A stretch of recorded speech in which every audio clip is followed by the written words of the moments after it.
Bueno, amados, que la paz y la gracia del Señor esté con cada uno de ustedes una vez más. Espero se encuentren bien ahí en cada país donde ustedes se encuentran, en su ciudad. Espero que la paz y la gracia del Señor se haya manifestado todos estos días hasta hoy. Bienvenidos una vez más a esta serie Misticismo, Sincretismo y la Iglesia Emergente. Vamos entonces, amados hermanos, a continuar con nuestro tema. Denme un momentico, por favor. Denme un momentico, por favor, aquí.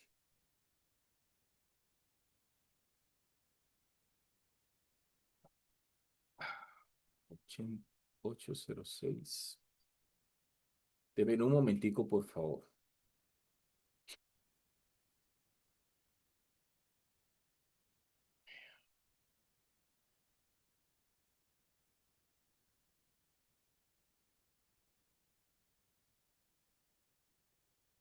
Oh, santo.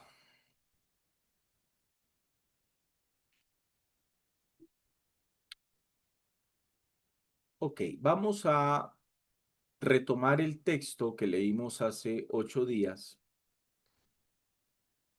Carta del apóstol Juan. Carta del apóstol Juan, capítulo 4, versículo 1.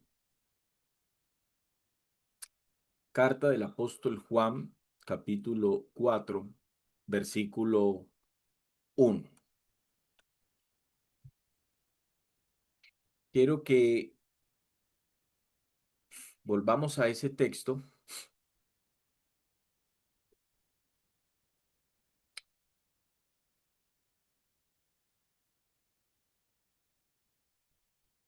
Ok, dice así. Vamos a leer en el nombre del Padre, del Hijo y con la dirección del Espíritu Santo de Dios.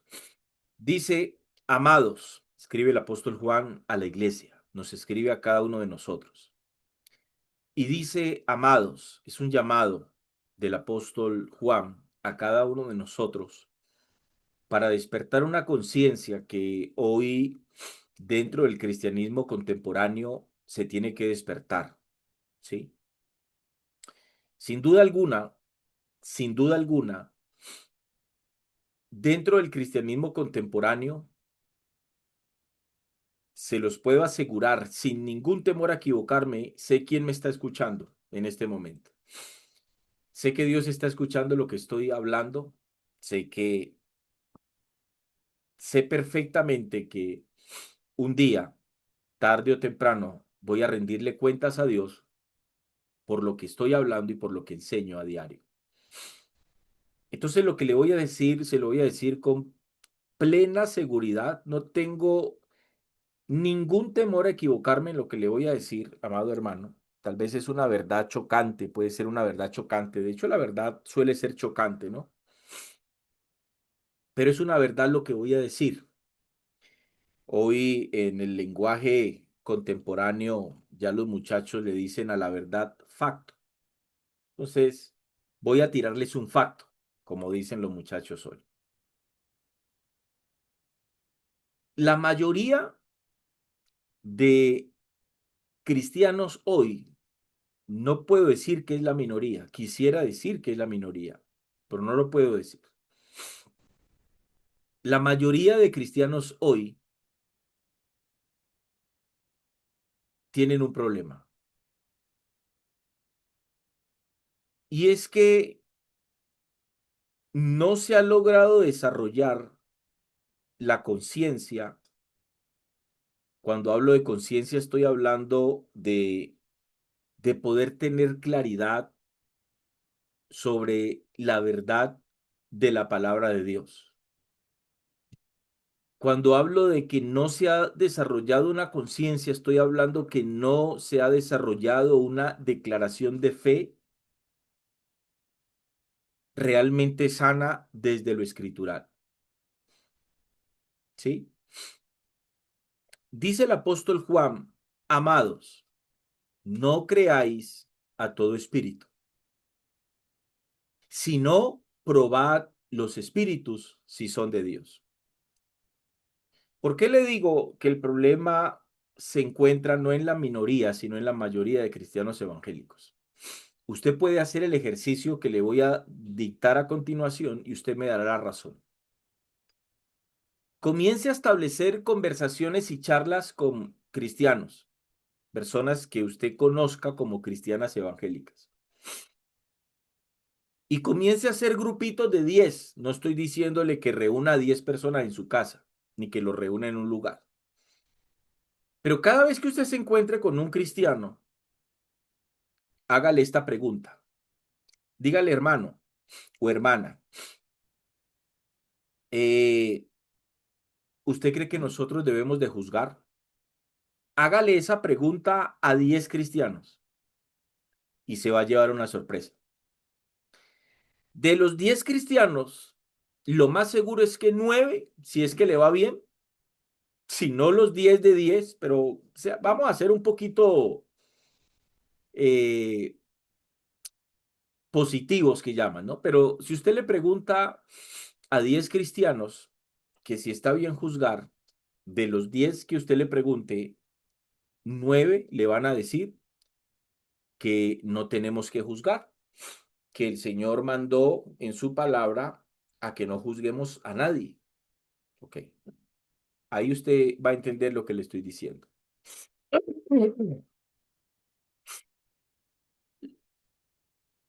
Uno de los grandes problemas que hoy el cristiano tiene, ojo con esto que les voy a decir, y mediten en lo que les voy a decir y juzguen lo que estoy hablando, juzguenlo, porque ustedes sí tienen que juzgar lo que escuchan, hacer un justo juicio de lo que están escuchando.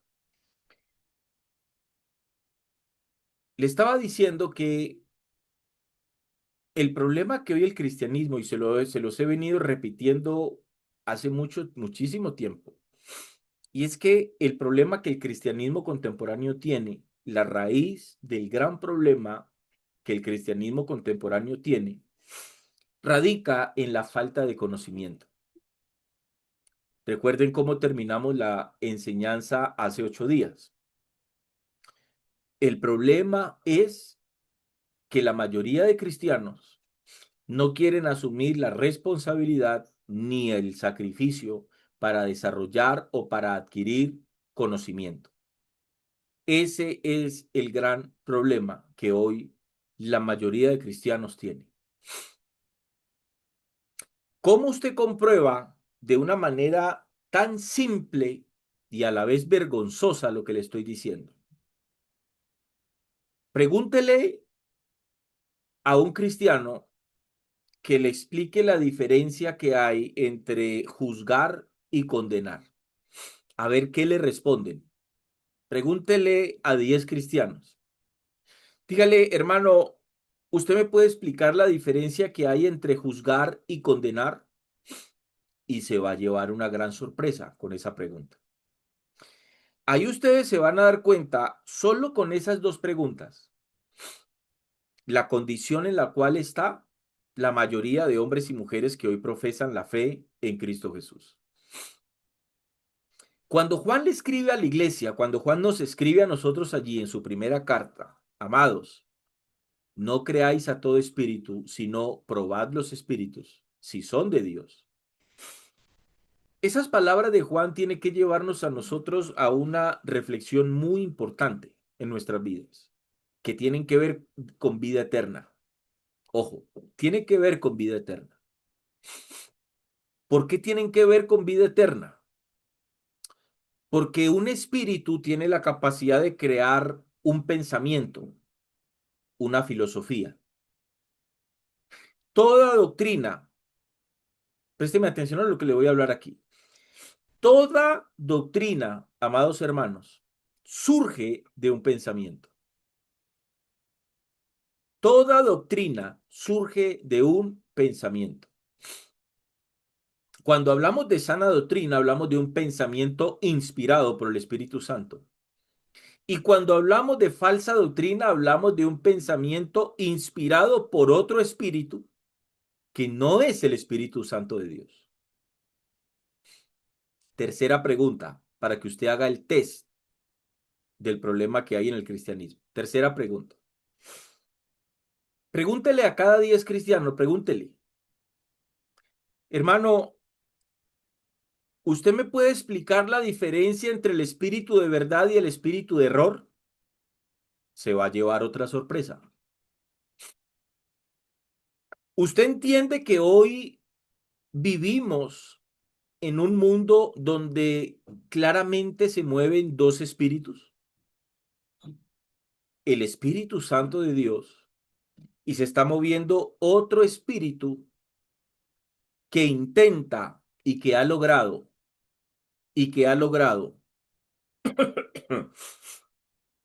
que intenta y que ha logrado usurpar la presencia del Espíritu Santo de Dios.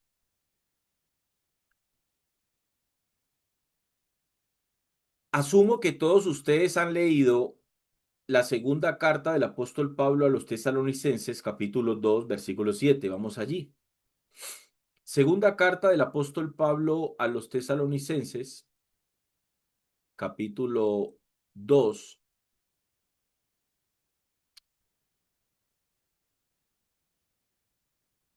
versículo 7. Ojo aquí. Pablo le dice ahí a la iglesia en Tesalónica, porque ya está en acción el misterio de iniquidad, solo que hay quien al presente lo detiene hasta que él a su vez se ha quitado de en medio. Cuando usted revisa ese texto, permítame, yo se lo voy a leer en otra traducción de la Biblia. En la versión Dios habla hoy, dice, es cierto que el misterio de la maldad ya está ejerciendo su poder, pero falta que se ha quitado de en medio el que ahora lo detiene.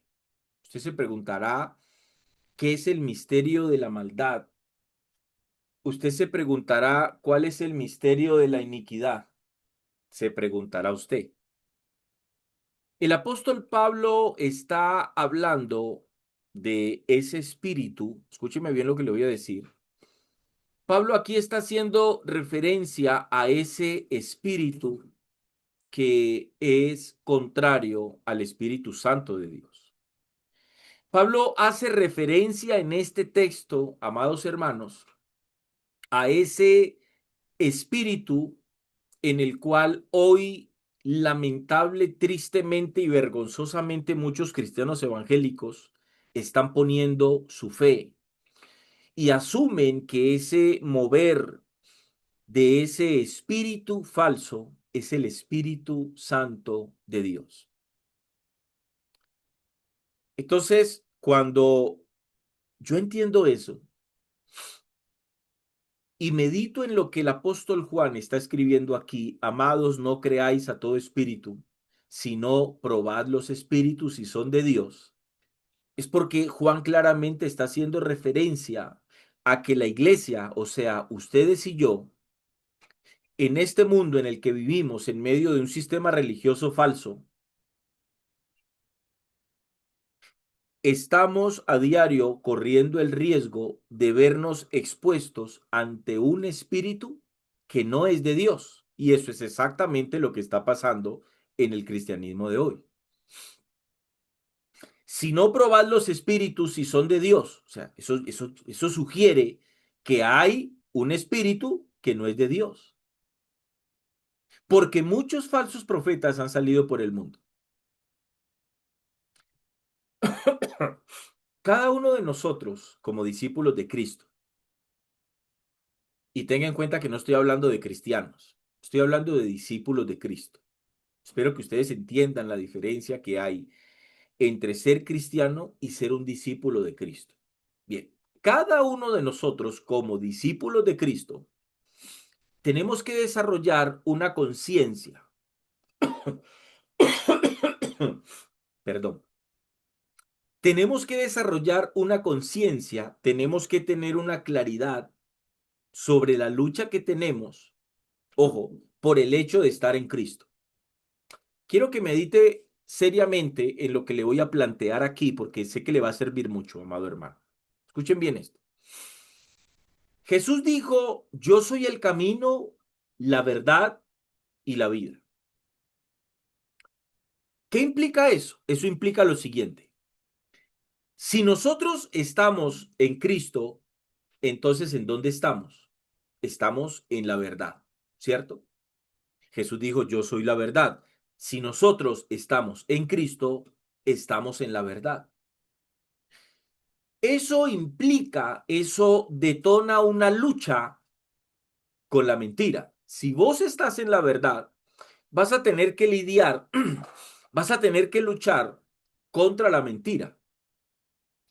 Los espíritus de los cuales habla el apóstol Juan aquí son producto de pensamientos y filosofías humanas que, guiados por el reino de las tinieblas, atacan de manera constante la verdad de Dios. Y recuerden que cuando hablamos de la verdad de Dios, o cuando yo hago referencia a la verdad de Dios, no hago referencia a una verdad subjetiva que no es comprobable, sino a una verdad objetiva, ¿sí? Hago referencia a una verdad que es absoluta, a una verdad que es irrefutable, a una verdad que es incambiable, a una verdad que permanece en el tiempo y fuera del tiempo. Porque el Dios de la Biblia es un Dios atemporal, que no está sujeto al tiempo. Ni lo mueve ni lo gobierna el tiempo, amados hermanos. Espero me estén entendiendo. Entonces, estar en la verdad, estar en Cristo equivale a estar en la verdad. Eso implica que si usted y yo estamos en Cristo, que ojalá así sea, eso implica que usted y yo tenemos una lucha contra la mentira. Recuerde lo que le acabé de decir hace un momento, amado. Los espíritus son productos de pensamientos y filosofías humanas que, guiadas por el reino de las tinieblas, atacan la verdad.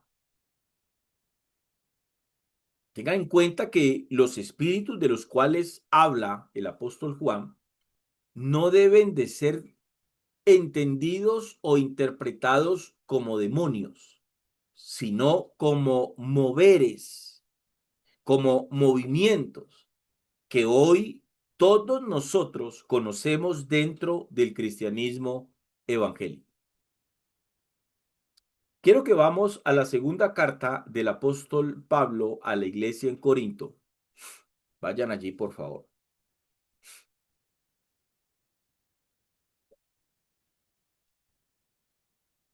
Segunda carta del apóstol Pablo a la iglesia en Corinto, capítulo 10.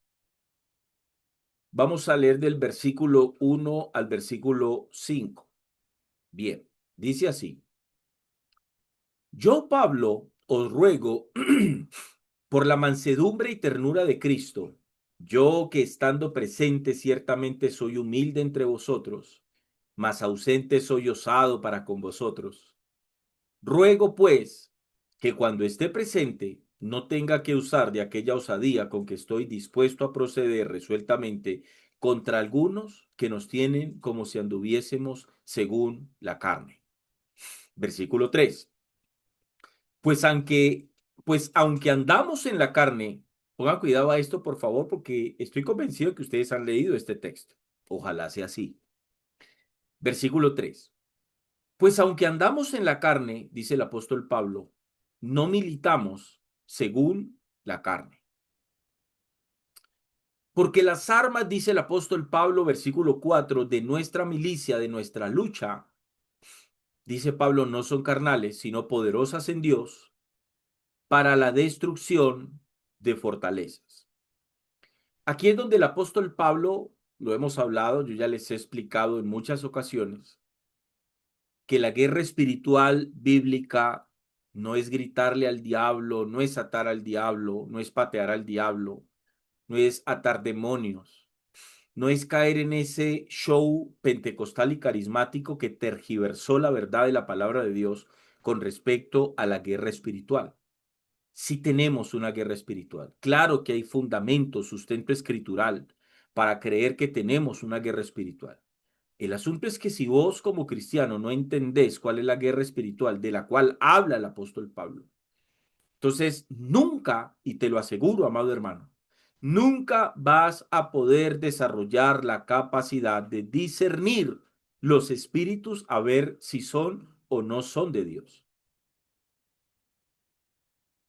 Derribando argumentos, dice el apóstol Pablo, para la destrucción de fortalezas. Entonces es importante que usted se pregunte a qué se refiere Pablo cuando habla de una fortaleza. ¿A qué le llama Pablo fortaleza? ¿No? Yo ya les he hablado acerca de ese punto, pero permítanme, vuelvo y lo toco porque asumo que en esta reunión aquí en TikTok hay algunos hermanos que no han entendido este punto. Entonces, por ellos, permítame, yo hago un pequeño paréntesis aquí de algo que yo sé que muchos de ustedes ya lo entienden, gracias a Dios, hoy por hoy. Cuando Pablo habla allí de fortalezas, Pablo no está hablando de una columna de demonios, Pablo no está hablando de un conglomerado de demonios, Pablo no está hablando de una legión de demonios, cuando Pablo habla de fortalezas. Cuando Pablo habla allí acerca de fortaleza, lo que está en la mente del apóstol Pablo es literalmente una fortaleza que rodeaba las ciudades en los tiempos bíblicos, como las murallas que rodeaban Jerusalén, como las murallas de Jericó. A eso es a lo que Pablo llama una fortaleza. Porque en esos tiempos las ciudades se resguardaban amurallándose contra sus enemigos. Entonces, las murallas terminaban convirtiéndose en una fortaleza de la ciudad en contra de sus enemigos. En eso está pensando Pablo cuando está hablando allí para la destrucción de fortalezas. Pablo allí no está hablando de demonios grandes, gordos, ni de demonios ojones, ni con colmillos, ni de demonios peludos. Eso ha sido un invento del pentecostalismo y del carismatismo, lamentablemente. Versículo 5. Derribando argumentos. Pónganle pues cuidado aquí la relación, que esto es lo importante, la relación que hace Pablo entre fortalezas y argumentos. Entonces, pongan atención porque el sentido en el cual el apóstol Pablo está enumerando lo que está hablando es demasiadamente importante para entender con claridad lo que Pablo está diciendo. Entonces Pablo dice, sino poderosas en Dios para la destrucción de fortalezas. Ya le expliqué en qué está pensando Pablo cuando habla de una fortaleza. Es algo que está resguardando una ciudad. ¿Sí? Una fortaleza, repito, era una muralla que no permitía que los enemigos de aquella ciudad pudieran entrar si las puertas de la muralla estaban cerradas. En eso está pensando Pablo. Sino poderosas en Dios para la destrucción de fortalezas, derribando argumentos. Ojo, derribando argumentos. ¿Qué es un argumento? Un argumento es un pensamiento que usted y yo podemos tener de algo en específico. En este caso, Pablo está hablando de argumentos, de pensamientos que el hombre tiene acerca de quién es Dios. Ojo con eso. Esos son argumentos, y Pablo dice que esos argumentos, que son al mismo tiempo una fortaleza. ¿Por qué los argumentos, pastor, son una fortaleza? Porque cuando el hombre que no conoce a Dios comienza a expresarte sus argumentos, sus pensamientos, el hombre impío presenta argumentos, pensamientos que van en contra de Dios. Y ahí vas comprendiendo que esos pensamientos que van en contra de Dios en la vida de un hombre, de una mujer, son fortalezas que finalmente tienen que ser derribadas. Derribando argumentos que se convierten en fortalezas en la vida del hombre, que no permite esos fundamentos, son una fortaleza que no permiten que la verdad entre al corazón del hombre. Esos son los argumentos que tienen que ser derribados. Usted dirá, pastor, ¿por qué nos estás hablando de esto si la serie es misticismo, sincretismo y la iglesia emergente? Espéreme que ya voy para allá. Ya entramos a hablar acerca de la iglesia emergente. Llevamos 2 series hablando acerca de lo que es la iglesia emergente. Hoy es la tercera, ¿cierto? Póngame cuidado lo que le voy a explicar aquí y por qué es que comencé hablándole de esto. Porque cuando yo no comprendo, escuche bien, Cuando yo no comprendo la importancia de lo que dice Juan con respecto a probar los espíritus, cuando yo hago parte de la mayoría de cristianos que creen que yo no tengo que juzgar, que está mal, ¿no? Ellos creen que está mal que yo vaya a una congregación y comience a escuchar al predicador, llámese pastor, llámese como se llame, y para ellos está mal que yo comience a juzgar lo que me está enseñando.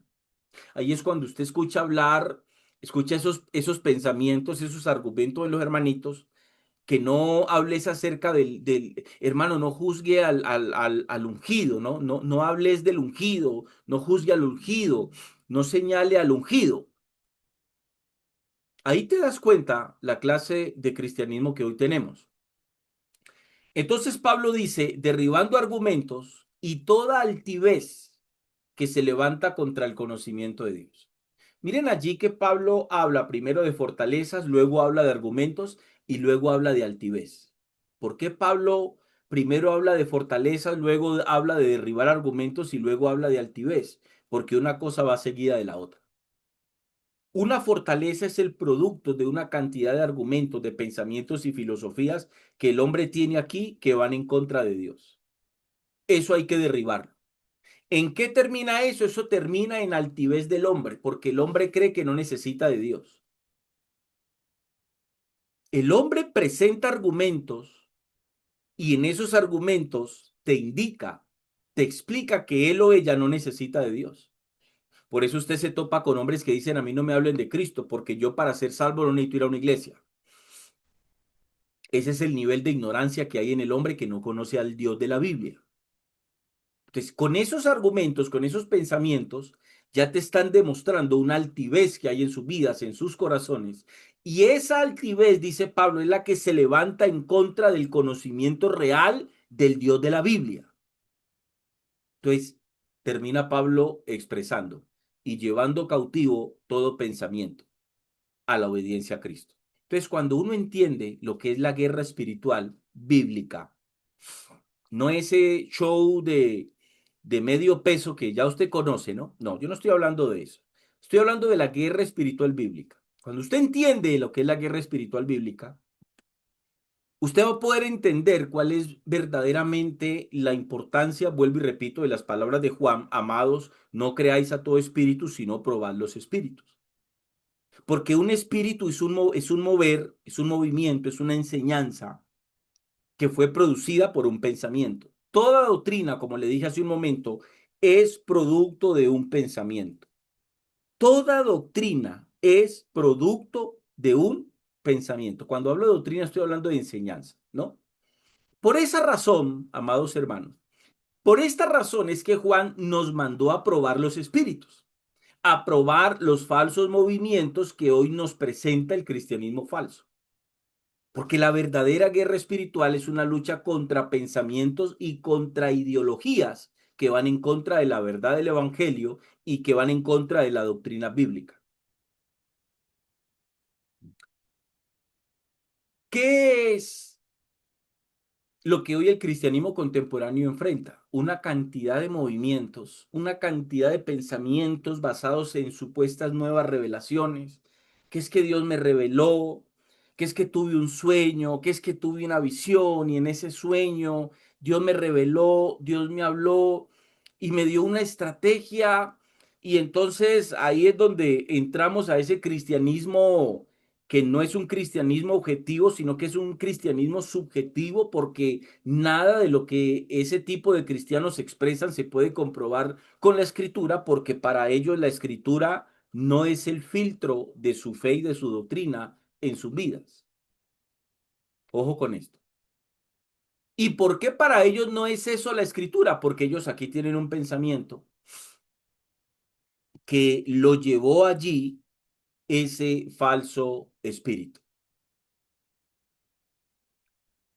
La verdadera guerra espiritual es una lucha contra pensamientos, repito, e ideologías que van en contra de la verdad del Evangelio y que van en contra de la doctrina bíblica. Se lo voy a decir en estas palabras. La filosofía satánica en el hombre lo ha llevado a crear un nuevo cristianismo. ¿Por qué les estoy hablando de esto si les estoy hablando de la iglesia emergente? Porque la iglesia emergente es producto La iglesia emergente es producto de fortalezas, de argumentos y de altivez que se ha levantado en contra del conocimiento de Dios. La iglesia emergente es una iglesia falsa que está levantando el falso espíritu que hoy está en el mundo y que está engañando a millones y millones de personas porque los ha hecho creer que es el Espíritu Santo de Dios.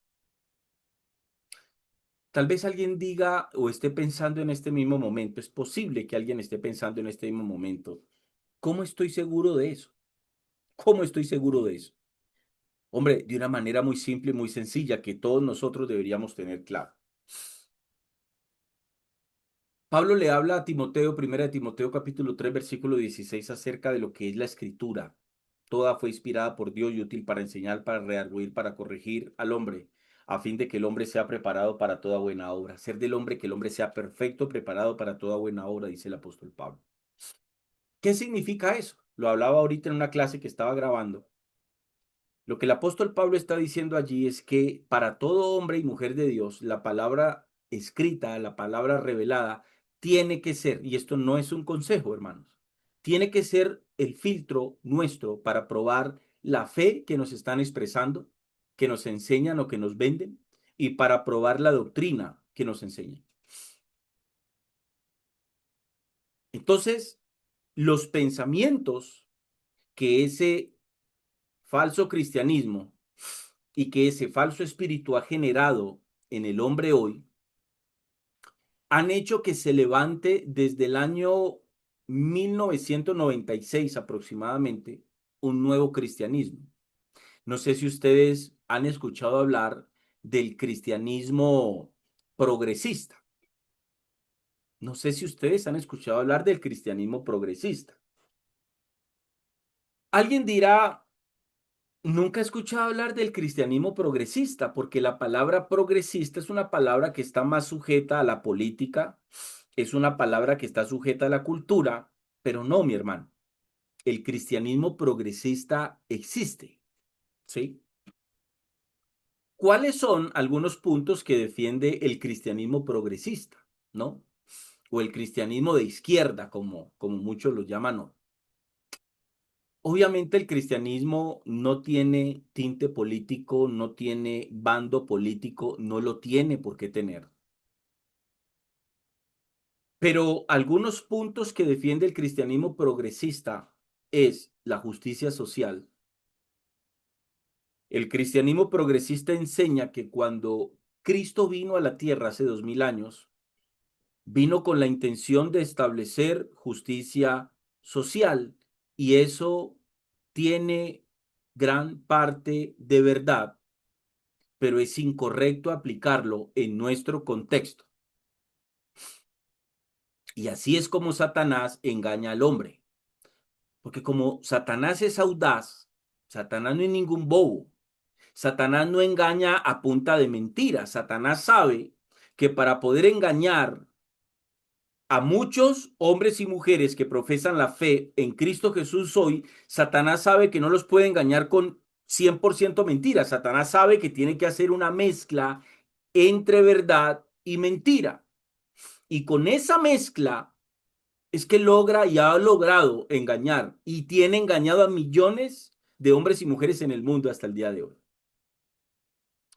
Cuando Jesús vino hace 2000 años a la tierra, vino para cumplir la promesa del Padre a Israel de que iba a llegar un Mesías que iba a establecer un reino milenial. Eso iba a hacer Jesús, establecer su reino milenial, un reino de justicia, ciertamente, un reino de equidad, un reino de paz, un reino de justicia en el mundo. Pero como aquellos que habían recibido la promesa lo rechazaron, nuestro Señor Jesucristo no pudo establecer su reino milenial hace 2000 años. Eso es lo que dio lugar a la dispensación o al tiempo de la iglesia o tiempo de la gracia o tiempo de los gentiles en el cual nos encontramos nosotros en el día de hoy. ¿Por qué eso no es aplicable hoy? Ahí está el engaño. Eso es una verdad hace 2000 años, pero eso no se puede aplicar hoy. porque la iglesia no fue establecida, o sea, ni usted ni yo fuimos establecidos como cuerpo de Cristo aquí en la tierra, en nuestro contexto, para aplicar justicia social. No sé si me están entendiendo.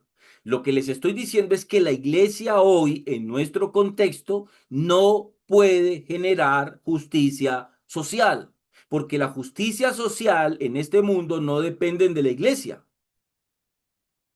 Si yo pienso que la iglesia puede ejercer justicia social, es una clara muestra que no sé ni dónde es que estoy parado frente a lo que la palabra de Dios dice con respecto a ese tema.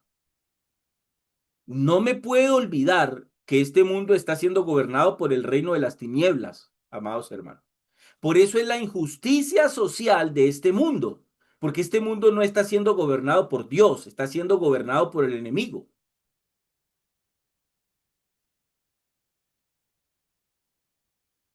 El cristianismo progresista, el segundo punto que defiende es la igualdad de género.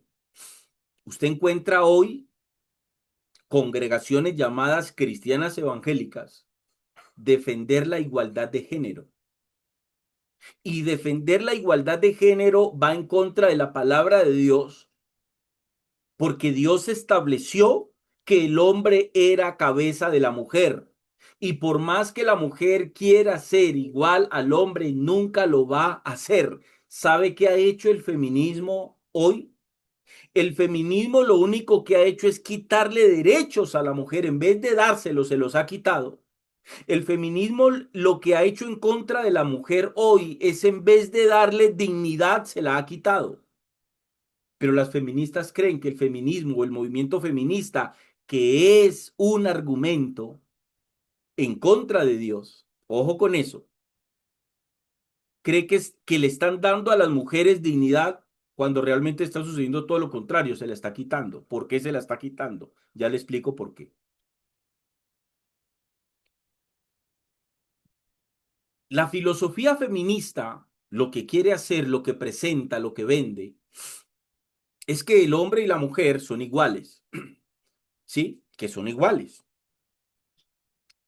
Pero lo que la filosofía feminista pasa por alto es que el hombre y la mujer son tan diferentes en su fisionomía, tan diferentes, desde su fisionomía son diferentes. ¿Y por qué les digo que en vez de darle dignidad a la mujer se la quita? Porque esta filosofía enseña que la mujer tiene que estar al mismo lugar que el hombre. Y resulta que cuando vas a la escritura te vas a dar cuenta de algo bien maravilloso y bien hermoso que nuestro Señor hizo con la mujer. Y es que el Señor le dio a la mujer una capacidad que no la tiene el hombre. O sea, me explico. La mujer fue creada no para que sea igual al hombre. Ojo, la mujer fue creada no para que sea igual al hombre. Eso es una mentalidad diabólica, satánica, eso es filosofía humana. La mujer fue creada para ser, ojo, la mujer fue creada para ser y para hacer exactamente todo lo que el hombre no es capaz de hacer. Por ejemplo, parir hijos, dar a luz hijos. ¿Me están entendiendo? ¿Entienden por qué les digo que este movimiento, en vez de sumarle dignidad a la mujer, lo que hace es quitársela?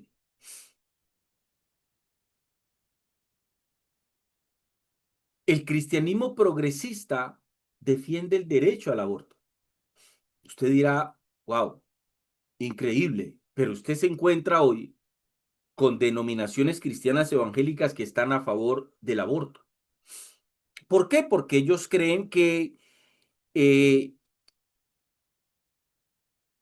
un ser que se está formando en el vientre de su madre no puede ser entendido, catalogado como persona hasta el momento de su nacimiento.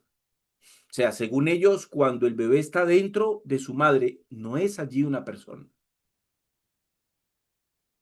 Y el fundamento es, la madre tiene derecho sobre su cuerpo.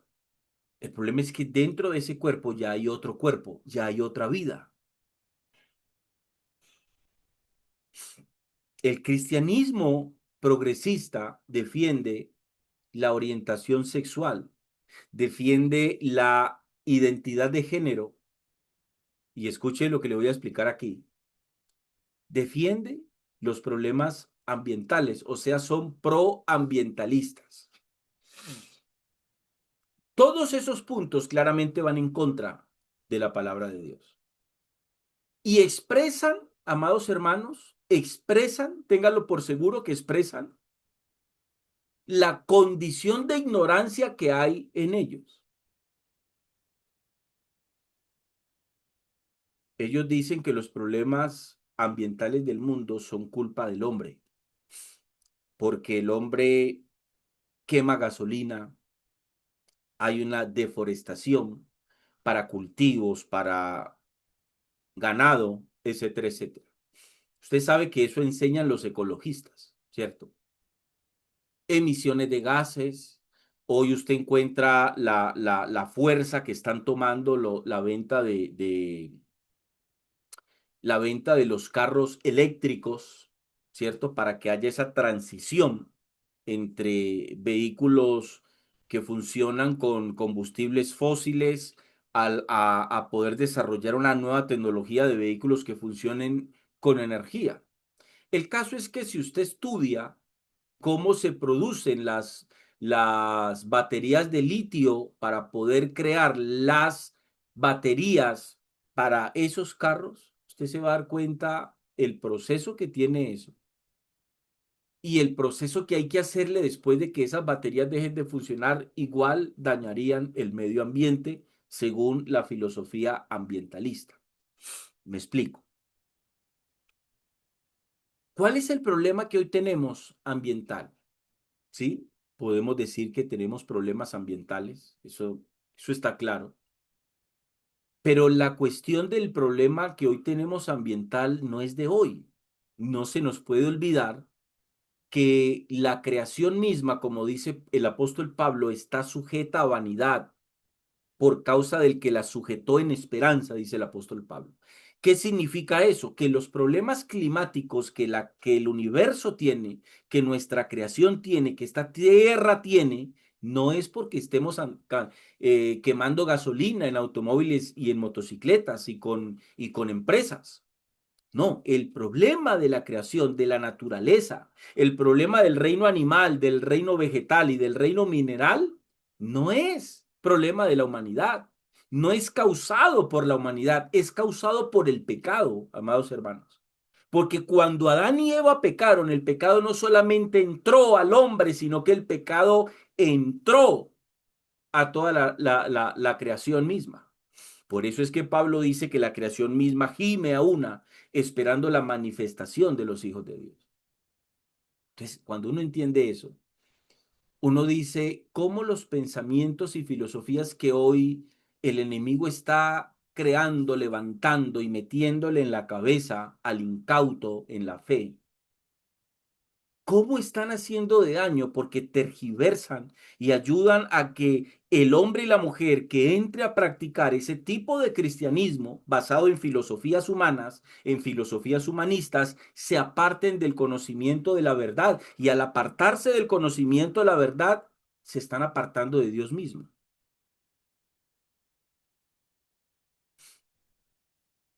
Ojo aquí. Juan dice entonces, amados, no creáis a todo espíritu, sino, dice el apóstol Juan, probad los espíritus. Bien, permítanme, yo les planteo un problema que hoy nosotros encontramos dentro del cristianismo contemporáneo. Quiero que vayamos a la primera carta de Juan capítulo 4, versículo 6. Primera de Juan capítulo 4, versículo 6.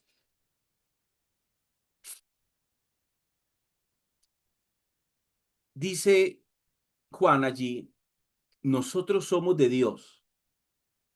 El que conoce a Dios nos oye. El que no es de Dios no nos oye. En esto conocemos el espíritu de verdad, ojo aquí con lo que dice Juan, y el espíritu de error. Qué interesante.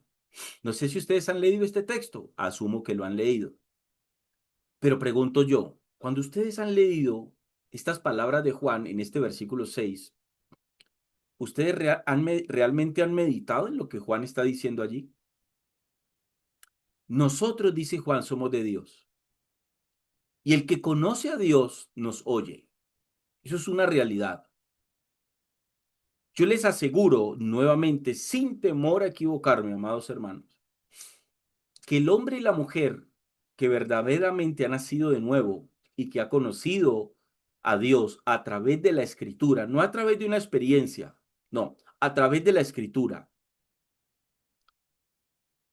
tienen la capacidad de escuchar la voz de Dios en sus ministros.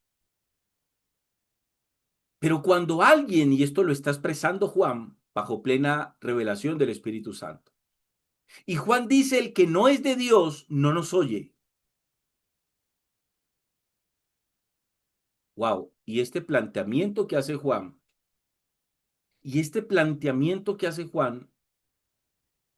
es el que lo tiene que preocupar a usted y me tiene que preocupar a mí, hermano. Porque Juan dice, en esta situación de la vida cotidiana, porque cuando vos te acercás a alguien que ha sido engañado y le decís, vení, yo te muestro en la Biblia, mira que te engañaron, mira lo que es la guerra espiritual. Mira que es que a vos te enseñaron que hacer guerra espiritual es gritarle a demonio y atarlos con cuerdas de oro. Vení vení te explico que te engañaron, vení te explico lo que dice la Biblia.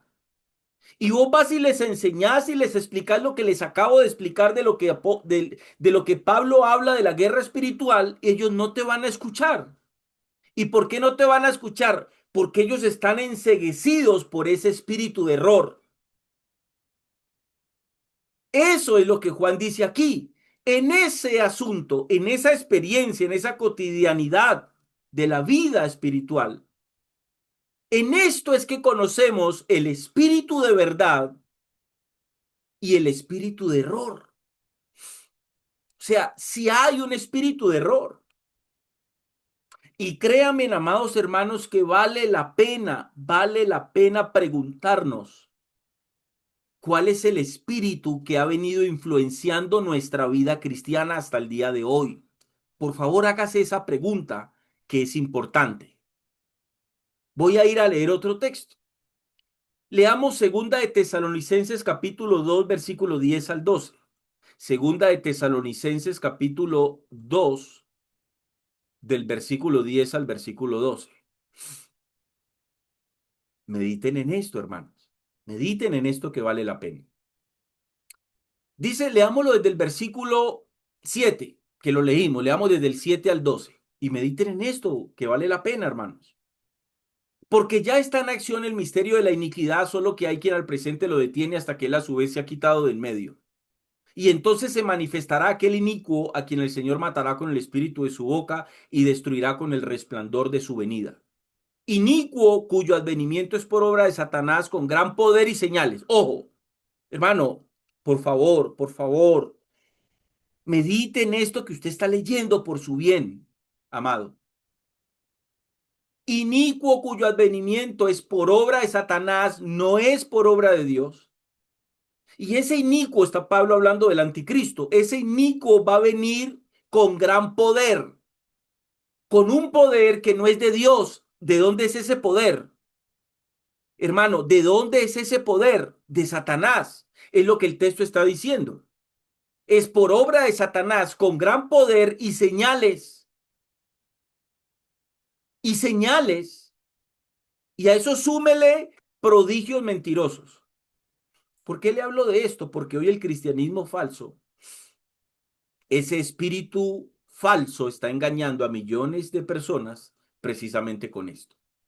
Con un poder, con señales y con prodigios. Ya le explico eso. Versículo 10.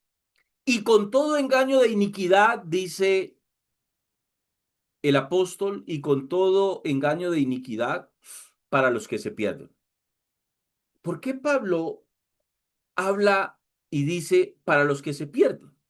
Porque Pablo ya está asumiendo que esos que se están dejando engañar por ese falso poder, por esas señales y por esos prodigios, ya son hombres y mujeres que están enceguecidos por ese falso espíritu. Mire lo que Pablo dice en ese versículo 10. Y con todo engaño de iniquidad para los que se pierden. ¿Por qué? Dice Pablo, por cuanto no recibieron el amor de la verdad para ser salvos. Mediten en el versículo 11 y 12, por favor. Por esto, dice Pablo, Dios les envía un poder. Ojo, un poder. Existe un poder. El problema es que la mayoría de cristianos se dejan enredar por un poder. Entonces ahí es cuando usted escucha a los cristianos decir, no, es que yo vi que se sanó. Es que yo vi el milagro. Eso fue Dios. Es que yo sentí lo que pasó allí. Ese hombre ni me tocó y yo me fui al piso. Perdóneme, es que yo lo sentí. ¿Y tenés la claridad que hay un espíritu en el mundo de error tratando de imitar al Espíritu Santo de Dios? Por esto Dios les envía un poder engañoso para que crean la mentira.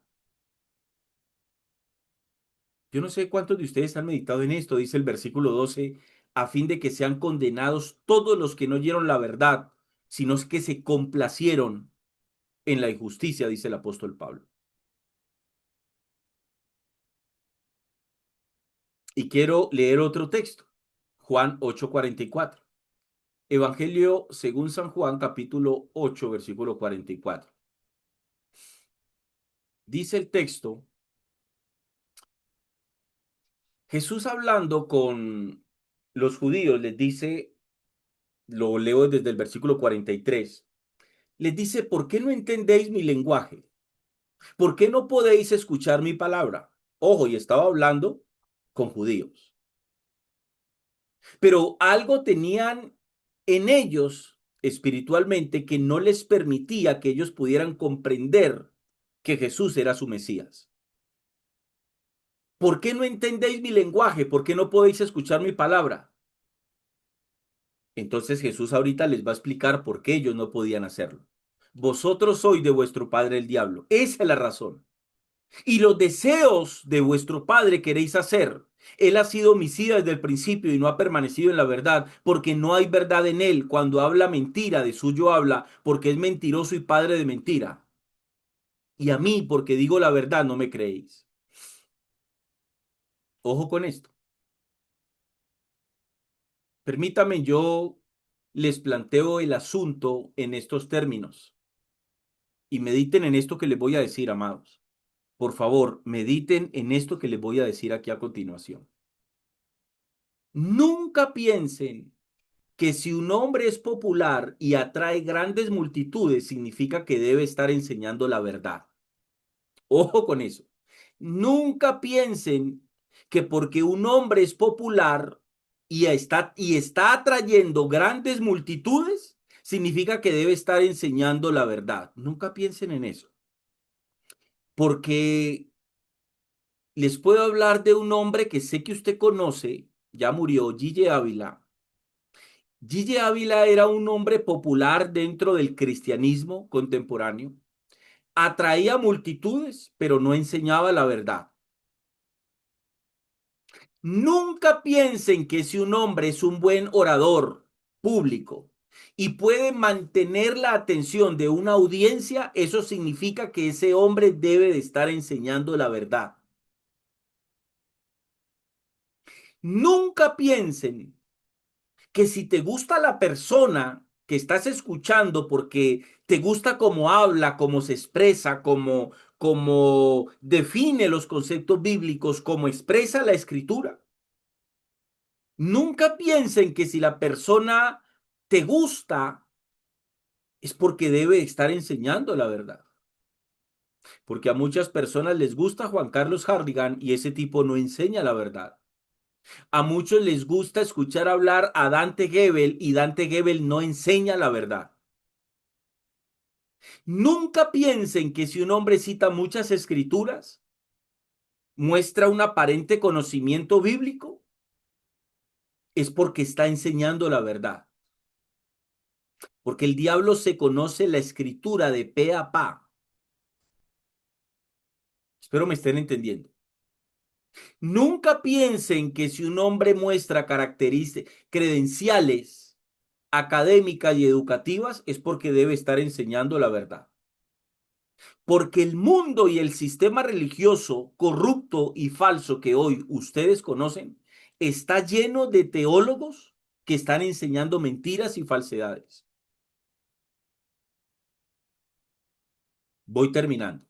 Solo hay una manera de determinar si un hombre enseña la verdad.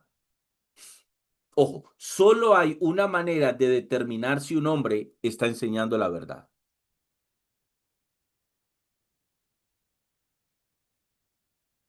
Ver si lo que dice coincide con lo que Jesús y los apóstoles enseñaron y predicaron en la Biblia. Ahí es donde yo entro en el conflicto que les hablé el miércoles anterior. Para poder entender eso, yo tengo que desarrollar un conocimiento bíblico. Porque para muchos cristianos lo que están escuchando es verdad porque les leen un verso bíblico, un texto bíblico, entonces dicen, ahí es donde el texto bíblico está diciendo. Por ejemplo, les voy a poner un ejemplo nomás de lo que les estoy diciendo. El evangelio de la prosperidad, muchas personas lo abrazan como una verdad bíblica. Solo porque hay un texto donde Juan le escribe a Gallo y Juan saluda a Gallo y le dice, amado, yo deseo que tú seas prosperado en todas las cosas, así como prospera tu alma. Entonces, el predicador del Evangelio de la Prosperidad coge ese texto y le dice al hermano, le dice, mire hermano, esto es bíblico. El Evangelio de la Prosperidad es bíblico, mire lo que dice la palabra de Dios. Dios deseaba que Gallo fuera prosperado en todo. Mire que es bíblico. Entonces el cristiano que no entiende lo que es trazar bien la palabra, va al texto y lo lee y dice, ah, claro, ahí está Dios hablándole a Gallo, ahí está el fundamento bíblico, o sea que el Evangelio de la Prosperidad sí es correcto. Ahí les doy un ejemplo de lo que les estoy hablando. Por eso es que yo necesito desarrollar conocimiento.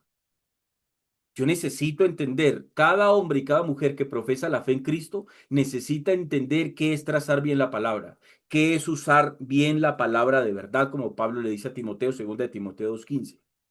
Muchos cristianos, y vuelvo al punto de donde empecé, la mayoría, vaya pregúntele a 10 cristianos si saben qué es trazar bien la palabra de Dios, se va a llevar una sorpresa. No saben qué es trazar bien la palabra de Dios. No saben en qué consiste usar bien la palabra de Dios. No saben en qué consiste aplicar, darle una correcta, no solamente una correcta interpretación, sino una correcta aplicación al texto bíblico. Se necesita desarrollar conocimiento. Es un error decidir que la manera como ese hombre habla y enseña es buena y por eso vos tenés que aceptar todo lo que dice.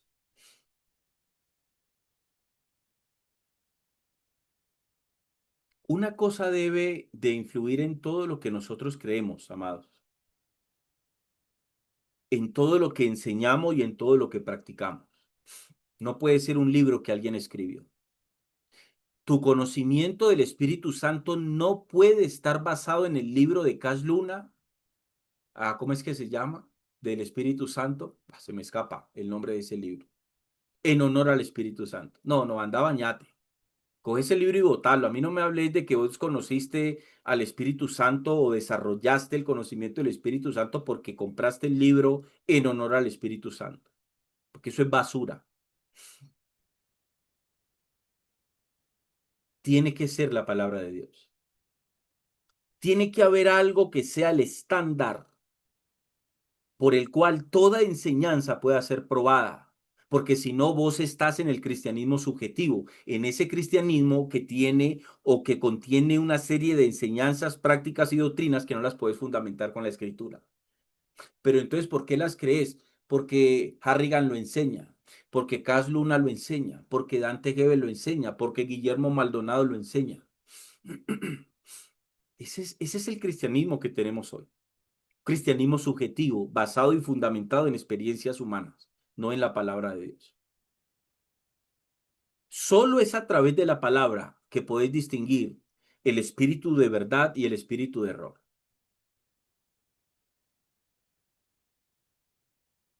¿Cuál es el propósito del espíritu de error? Desviar a las personas de Dios.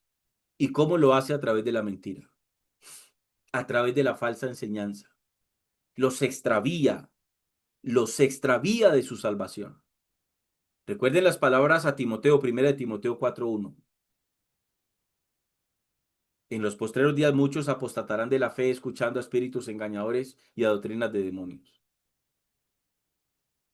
Mediten en esto, porque la iglesia emergente es exactamente eso.